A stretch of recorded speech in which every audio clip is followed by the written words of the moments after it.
네, 중국 증시 어제 동반 상승을 했습니다. 특히 항생지수는 7거래일 만에 반등에 성공을 했는데요. 어제 중국 당국이 지방 정부의 채무 해결을 위해서 1조 위안의 지방채 차환을 승인했다는 소식이 큰 호재로 작용을 했습니다. 이에 따라서 은행주를 중심으로 지수가 큰 폭으로 올랐는데요. 오늘은 특별한 경제지표 발표는 없습니다. 이번 주 마지막 거래일인 오늘 어떤 흐름을 보여줄지 홍콩 증시부터 흐름을 살펴보도록 하겠습니다. 어제 0.3% 강세로 마감한 항생지수 흐름부터 살펴보도록 하겠습니다. 현재는 강보합권에서 거래를 나타내고 있는데요. 0.1% 오름을 나타내고 있습니다. 23,820.70포인트 기록을 하고 있고요. 22.74포인트 오름세를 나타내고 있습니다. 어제는 금융과 이 부동산이 조금 올랐고요. 또 유틸리티가 조금 부진했습니다. 현재는 업종별로는 금융이 상승을 나타내고 있는 반면 이 부동산 업종은 약보합권에서 움직이고 있는 거 확인할 수가 있습니다. 어제 차이나 유니콤은 하락했지만 오늘은 소폭 상승한 모습을 나타내고 있고요. 시틱증권이 0.15% 오른 모습 확인되고 있습니다. 이 밖에 건설은행이나 이 교통은행 등이 상승하는 등 역시 금융주가 강한 모습을 나타내고 있습니다. 이어서 중국 본토 기업들로 구성된 H주 흐름 역시 확인해 보도록 하겠습니다. H주 흐름 역시 살펴보도록 하겠습니다. 상승 탄력이 조금 더 좋은데요. 0.62% 오르고 있습니다. 현재 11,637.41포인트를 기록하고 있는데요. 71.61포인트 상승 흐름을 나타내고 있습니다. 에어차이나가 1.7% 오르고 있고요. NCI가 1.52% 오르고 있습니다.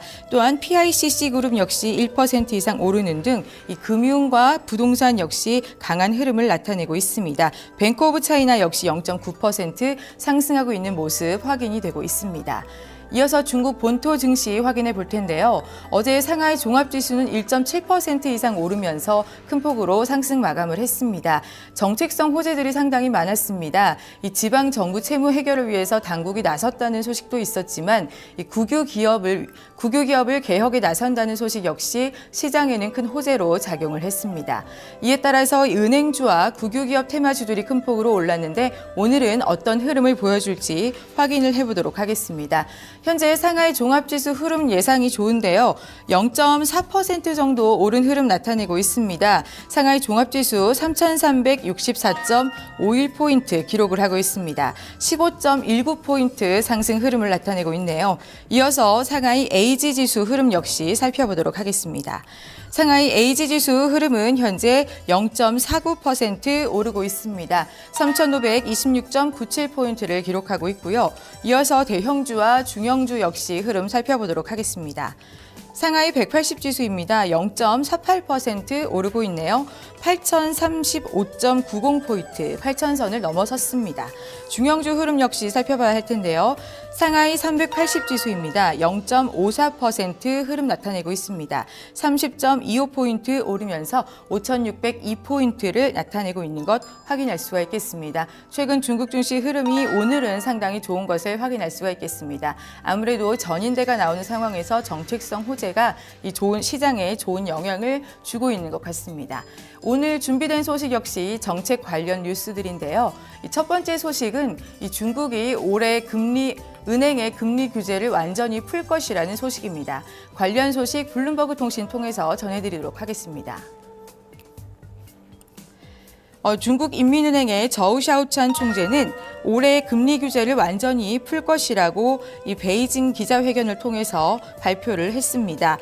저우샤오찬 중국 인민은행 총재는 이 전국 인민대표대회 기간인 12일 오후 베이징 기자회견에서 금리 자유화의 마지막 단계인 예금금리 규제 폐지에 매우 가깝게 다가서고 있다며 올해 시행될 가능성이 매우 크다고 말했는데요.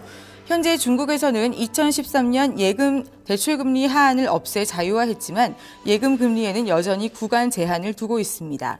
지난달 기준금리를 인하하면서 예금금리의 적용 상한을 1.2배에서 1.3배로 확대하는 등 제한을 완화한 바 있는데요.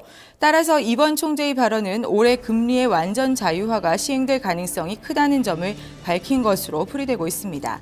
한편 저우 총재는 올 상반기 중에 은행이 파산했을 때 계좌당 최고 50만 위안, 약 8,900만 원 수준의 예금을 보장해주는 예금보호법을 추진할 것이란 계획 역시 밝혔습니다. 중국 정부가 이 성장 패러다임을 바꾸면서 이 국유 기업의 개혁 방향도 변화하고 있습니다. 이 관련 소식 파이낸셜 타임즈를 통해서 전해드리도록 하겠습니다. 매체에 따르면 중국 정부는 이 전국 인민대표 대회 이후 다음 달 국유 기업의 구조조정 가이드라인을 발표할 예정인데요. 당국이 국유 기업에 손을 대는 이유는 민간 기업에 비해서 이 수익성이 뒤처지기 때문입니다. 중국의 국유기업 자산 규모는 지난 2002년 6조 위안에서 2012년 25조 위안으로 4배 이상 늘었지만 자기자본 이익률은 11.6%로 이 민간 기업의 절반에도 미치지 못하고 있는데요. 기존과 다른 점은 민간이 아닌 이 정부 주도로 합병을 추진한다는 것입니다. 하지만 이 계획의 성공 여부는 중국 내에서도 의견이 분분한 상황인데요. 국유기업을 중심으로 형성된 이익 집단이 뿌리 깊게 내리고 있는 데다 합병 대상 기업들의 반발도 만만치 않기 때문입니다. 전문가들도 경쟁력이 약화된 기업 간 합병은 시너지를 낼 수 있지만 이 정부 주도에 따른 인위적인 합병은 오히려 부실만 키울 수 있다고 우려하고 있습니다.